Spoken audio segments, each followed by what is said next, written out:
Today what we're going to talk about is time-lapse photography, and we're going to compare the difference between a Panasonic HVX and a Canon 7D.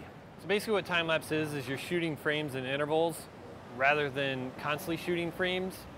So in other words, what you're doing when you play back the footage, you're speeding up time. So the difference when shooting a time-lapse with the two cameras, an HVX has a built-in intervalometer, but your options are pretty limited. And when shooting with an SLR and this remote, you can set it to shoot at any interval. When you're doing a time-lapse, you want to make sure that your camera is set up manually. If you have your focus on auto, what's going to happen is your camera's going to drift off and focus on whatever it sees. So just make sure that everything on your camera is in manual mode. The only time that you don't want your camera to be in manual mode is, for an example, if you're shooting a sunset and you want the time-lapse to adjust with the light, you want to set your camera in Aperture Priority. Basically what it does is it locks down your ISO and it locks down your f-stop. And with your f-stop locked down, your depth of field doesn't change. And with your ISO locked down, the grain doesn't change. So the only thing that changes is your shutter, which will give you a longer exposure and nice light trails. With the Panasonic, you're basically shooting a video clip when you're doing a time-lapse. But with the 7D, you're shooting photos. And what that means is in post, it'll give you more options to be able to zoom and pan because the resolution of the photos are a lot bigger than what you're shooting with in an HVX. The only disadvantage with shooting SLR time-lapses is you have to bring it in and make a QuickTime out of it, which really isn't that big of a deal. With an HVX, it's pretty much ready to go. You just bring it in as you normally would any other clip. Make sure that you select JPEG and not RAW because QuickTime doesn't recognize RAW files. And then another thing to remember is to select a folder for every time-lapse that you shoot. That way when you're going through in post, you can just select those folders and drag and drop. Another factor when shooting a time-lapse is you want your camera locked down. A really good tripod or a really good mount is definitely crucial. So once you've shot your time-lapse with your SLR, what you're going to want to do now is take your images and create a QuickTime out of them. And there's two ways you can do that.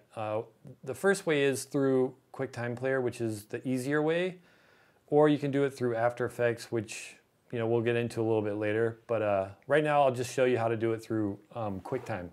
Go to your Quicktime Player, open it. You have to have QuickTime Pro in order for this to work. And then go to File, Open Image Sequence. Just find where you have all the photos. Mine's in this time-lapse folder. All the photos you shoot are shot in order by numbers. So you just hit Date Modified, go to the first photo, click on it, and click Open. Okay, so when this window opens up, you want to make sure that you select the right frame rate that you have your project set at. I usually do all my time lapses at 23.976. Click OK, and depending on how many photos you have, kind of determines how long it'll take, but this is what happens.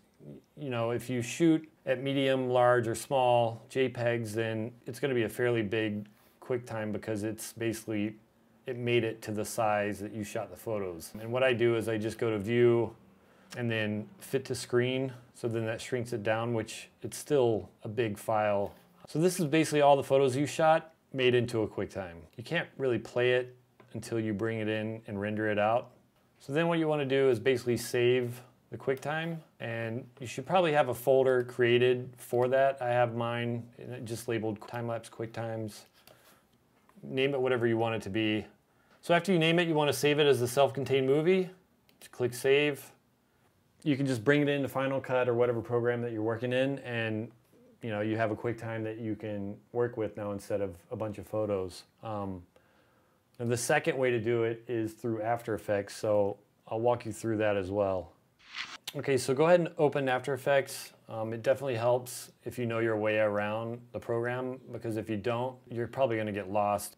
Once you have your project open, you want to find the folder that has the photos in it, and you just want to drag and drop that over. And the reason I do it this way is because if you go to File and you go to Import, File, what it does is it imports each photo that you shot. So I mean, it takes a really long time when you can just basically drag and drop Once you have the files in your project, it treats it as if it was a QuickTime, and you want to open up your composition, rename it. Same thing, there's a lot of different options. I'm saving this as DVC Pro HD 720 23.976. And the reason is so it matches what I have in Final Cut. Just take that folder, drop it onto your timeline. I mean, you can see how much resolution you have to work with, and with that much resolution, you can do all kinds of things. You can zoom in and out, pan left or right. So it gives you more options than just a stationary time lapse. Okay, I'll show you how to do a simple panning with your time lapse. I'm just gonna scale this down to about 60%. Once you've scaled it to the size that you want it to be, select your P key, and that opens up your position. I'm just gonna move this all the way over to the left, make a keyframe, and then I'm just gonna go 10 seconds in, shift it all the way over to the right, and it automatically makes your second keyframe for you.